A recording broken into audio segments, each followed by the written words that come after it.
Hi hello friends, welcome to my channel.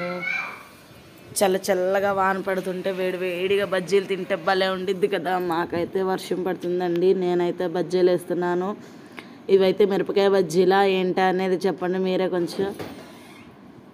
నేనైతే ముందుగా అరటికాయ అయితే తీసుకున్నాను. చిన్న సైజు అరటికాయలు తీసుకొని వాటిని అయితే బాగా చెక్కు తీసుకొని పొడవుగా అయితే కోసుకున్నానండి. చూడండి, అలా పొడవుగా కోసుకున్నాక వాటిని అయితే అన్ని నీటిలో వేసుకోవాలి, లేకపోతే నల్లగా అయిపోయింది కదా.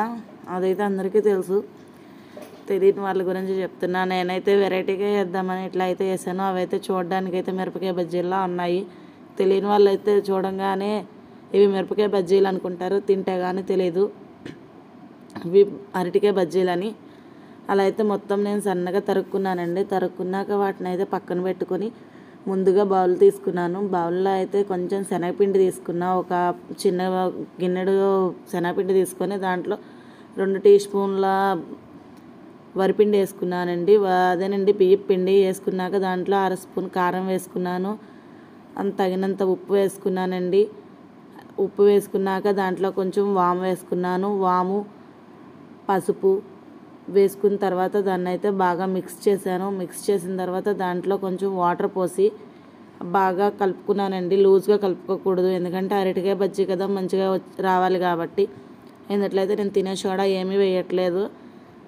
అలానే నేను ఎలా పిండేసానో అట్లాగే కలిపానండి. నాకైతే చాలా బాగా వచ్చినాయి. ఇలా టైట్గా కలుపుకోవాలి. వీడియోలో ఎట్లా అయితే నేను కలిపినట్టు చూపిస్తున్నానో అట్లా అయితే కలుపుకోవాలి. కలుపుకొని స్టవ్ పై అయితే మనం కడాయి పెట్టుకొని దాంట్లో ఆయిల్ పోసుకోవాలి. పోసుకున్న తర్వాత బాగా వేడెక్కిన తర్వాత మీడియం ఫ్లేమ్లో స్టవ్ పెట్టుకుని ఇలా ఒక్కొక్కటి తీసి అయితే ఆయిల్లో వేయాలి. వేసిన తర్వాత ఒకటికొకటి అంటుకోకుండా చక్కగా వేస్తే అవైతే మిరపకాయ బజ్జీలాగే వస్తాయండి. చాలా బాగుంటాయి. టేస్ట్ కూడా తినడానికి పిల్లలు కూడా ఇష్టపడతారు. ఎప్పుడూ రౌండ్గా తిని బోర్ కొట్టిద్ది కదండి.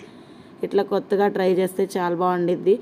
నేనైతే ఇట్లా వేసాను. దీన్నైతే సాస్తో ముంచుకొని తింటే చాలా బాగుండిద్ది అండి. అదే టమాటా సాసు. మా పిల్లలు అయితే చాలా ఇష్టంగా తింటారు. ఇట్లా వేస్తే అవైతే మిరపకాయ బజ్జీలా అనుకున్నారు ఫస్ట్ రోజు నేను వేసినప్పుడు అయితే. కానీ మా పిల్లలు అయితే చెప్పాను, అది కాదమ్మా మిరపకాయ బజ్జీ కాదు, అది అరటికాయ బజ్జీ అని. అప్పుడైతే తిన్నాక వావ్ చాలా బాగున్నాయి మమ్మీ అన్నారు.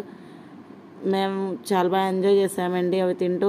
మీరు కూడా ఎంజాయ్ చేస్తారనుకుంటున్నా. అవైతే అరటికాయ బజ్జీలు అనేసి ఎవ్వరికీ తెలీదు, డౌట్ కూడా రాదు. అంత బాగున్నాయి. చూడండి, పొడవుగా ఎంత చక్కగా మిరపకాయ బజ్జీలాగా కనిపిస్తున్నాయి కదా.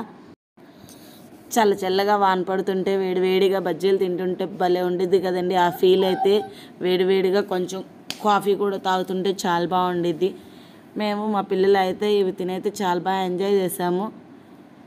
మీరు వాన పడితే ఏం చేస్తారో కొంచెం కామెంట్లో తెలియచేయండి. నా వీడియో నచ్చితే లైక్ చేసి షేర్ చేసి సబ్స్క్రైబ్ చేయండి ఫ్రెండ్స్.